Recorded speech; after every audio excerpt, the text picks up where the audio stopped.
Uttarakhand cultural activities. नमस्कार दोस्तों, मैं हूं ये गुड़ियाल और स्वागत है आपका हमारे YouTube channel Uttarakhand cultural activities में। तो दोस्तों, हम आज की उत्तराखंड लोक जीवन के वीडियो की सीरीज़ में हम आपको आज कृषकीय लोक जीवन की वीडियो आपको दिखाने वाले हैं, जिसमें हम जानकारी देंगे कि उत्तराखंड लोक जीवन में कृषि के अंतर्गत लोग क्या क्या काम करते थे और कौन कौन सी फसलें यहाँ पे होती थी, और उस खेती के उस कृषि के अंतर्गत कुछ अनुष्ठान भी किए जाते थे उत्तराखंडी परंपरा के अनुसार, या उसके बीज बोने की जो शैली थी, या उसके बाद कृषि रक्षा की जो शैली थी, फसल कटाई और खलीकरण जो उनमें कृषि का करते थे वो किस तरह से करते थे, हम इसकी आज की वीडियो में आपको विस्तार से बताने वाले हैं। तो वीडियो में अंत तक बने रहिए। धन्यवाद। तो उत्तराखंड लोक जीवन में यहाँ की कृषि एवं कृषि से उत्पाद जो भी हम आपकी आज की वीडियो में बताएंगे, तो उसमें मुख्य है कि यहाँ की भूमि के ढलानयुक्त होने तथा मिट्टी की अनुउर्वरता यानी कि कंकड़ पत्थरों की बाहुल्यता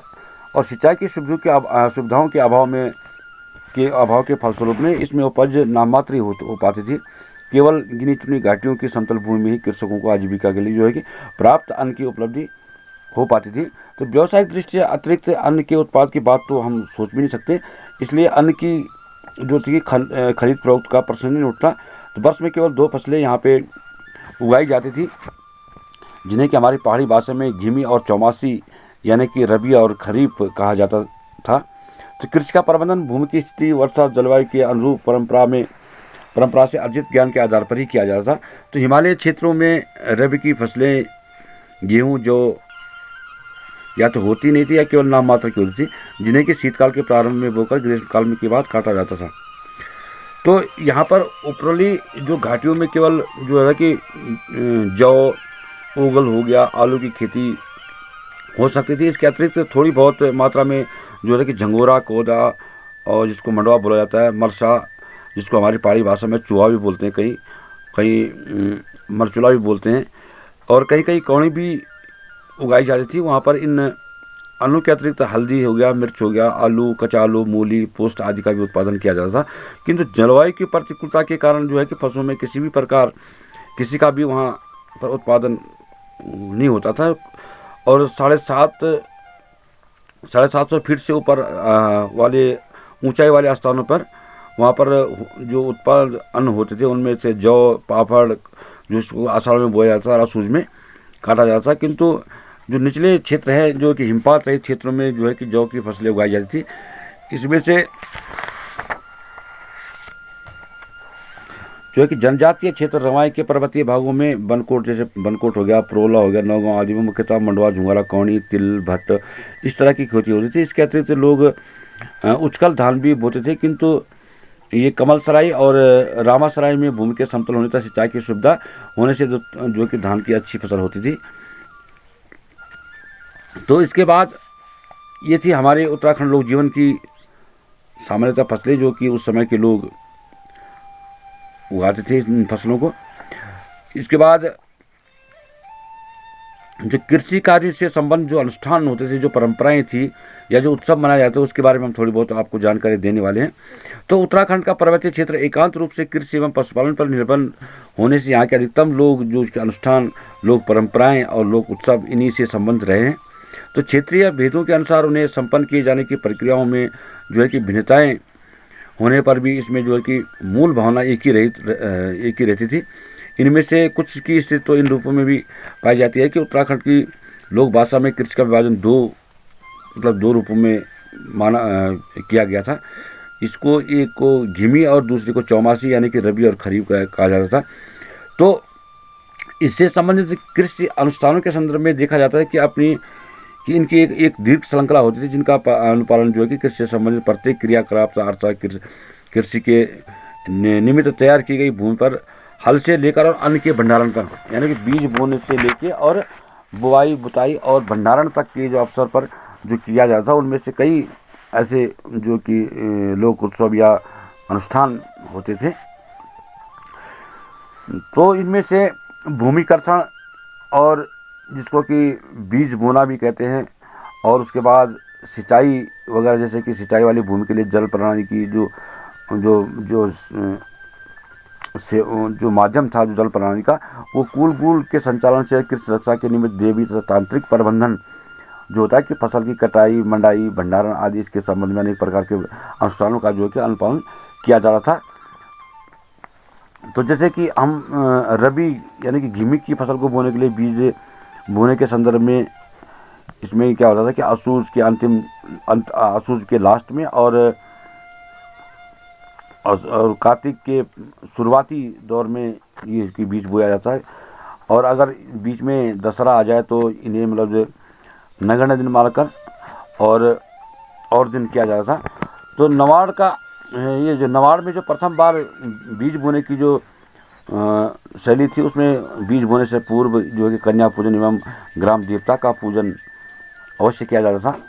और कृषि रक्षा की जहाँ तक बात करें तो वन्य पशु जैसे कि बंदर हो गया, सुअर से ही जहाँ के जिसको कि हम हमारी पहाड़ी भाषा में सौलू या सियार आदि से कृषि रक्षा के निमित्त हनुमान जी की पूजा की जाती थी, जिसमें कि उनके नाम का एक मोटा सा रोड काट कर उनके खेतों से बाहर किसी पेड़ पर बांध दिया जाता था। और इस संदर्भ में कहा गया है कि खेत में फसल खड़ी होने पर हनुमान जी के नाम पर एक अभिचार मंत्र को लाख से लिखकर खेत के एक दंड पर बांधते थे, और यह कृषि की जो सभी जीव जंतुओं एवं रोगों से रक्षा करती थी। तो तंत्र में कुछ इस तरह उस तंत्र में इस तरह से लिखा जाता है कि मतलब अमुक गोत्र के अमुक व्यक्ति के खेत में यदि किसी कृषि के नाशक कीड़े मकोड़े या गांधी, पंडरमंडी आदि मूल सुअर, बंदर, हिरन जैसे जंगली जानवर, गाय, भैंस आदि पालतू जानवर, तोते, मोर, पक्षी यदि इनको छोड़कर ना आए तो अपनी वज्र तुल्य पूछ से मारकर इनके भगा दो। ये भगवान जी से प्रार्थना की जाती थी, हनुमान जी से। अंत में ओम आम धाम घीम धूम ऐसी तरह से कुछ मंत्र तंत्र लिखते थे। तो इसमें था एक अग्रहण, जिसमें कृषि संबंधी अनुष्ठानों में एक प्रमुख अनुष्ठान है। तो कृषि के प्रथम उत्पाद को जो है कि देवता को अर्पित किया जाता था। और सूत्रपंथ में इसे अग्रहण या नवयज्ञ कहते थे, ये नवप्राशन यज्ञ भी कहा जाता था। तो उत्तराखंड में भूमि एवं कृषि का जो था कि मुख्य रक्षक माने जाने से भूमिया, जैसे कि कहीं गढ़वाल क्षेत्र में भूमिया और कुमाऊं में जैसे क्षेत्रपाल देवता की बड़ी मान्यता होती है, तथा किसी भी कृषि उत्पाद का प्रथम फल इससे अर्पित किया जाता था। इसके अतिरिक्त यह अन्य स्थानीय देवताओं के लिए भी अलग से रख दिया जाता है, जैसे कि कुमाऊं में तो नवांकी के पकवान के रूप में भी अर्पित किया जाता है। और फसल की कटाई की बात करें तो कि फसल पककर तैयार हो जाती थी और तब इसकी कटाई प्रारंभ करने से पूर्व कोई अनुष्ठान किया जाता था। लेकिन इससे पूर्व जो है कि धान्ययुक्त पौधों को देवताओं के निमित्त बांध कर छोड़ दिया जाता था उनके ठाव या स्थान पे। और वैसे फसल की कटाई प्रारंभ करने के लिए शुक्रवार को शुभ माना जाता था। और खलीकरण संग्रहण की बात करते हैं तो विशेषकर रबी की फसल में गेहूँ जो आदि को काटने के बाद खलिहान में उसका संग्रहण करके बैलों से उसकी मंडाई की जाती थी, जिसमें कि गेहूं की पूलियों को यानी मुट्ठों को खलिहान में फैलाकर खलिहान के मध्य भाग में एक स्तंभ गाड़ दिया से उसको कोई एक चमड़े या रस्सी के नाड़ी की सहायता से उस पर रस्सियाँ बांधते, रस्सी के माध्यम से बैल की जोड़ियों को एक कतार में बांधकर इसके ऊपर घुमाया जाता था। मैंने धान के ऊपर जो गेहूं की बालियाँ होती थी उसके ऊपर जब वो सूख जाती, जब तक कि उसका भूसा या दाने अलग अलग हो जाए तब तक उनको जो कि बैलों को घुमाया जाता था। और इस प्रक्रिया में बैलों के योगदान को सराहते हुए उनके प्रति अपनी कृतज्ञता को प्रकट करते हुए कुमाऊं का कृषक वर्ग कुछ गीत भी गाते थे, जिसमें कुछ इस तरह से है कि फेल दो बलदा मान लो हा हा, दाई मान ले बलदा खली भले हा, तेरी खुट्टी बलाई ल्यूलो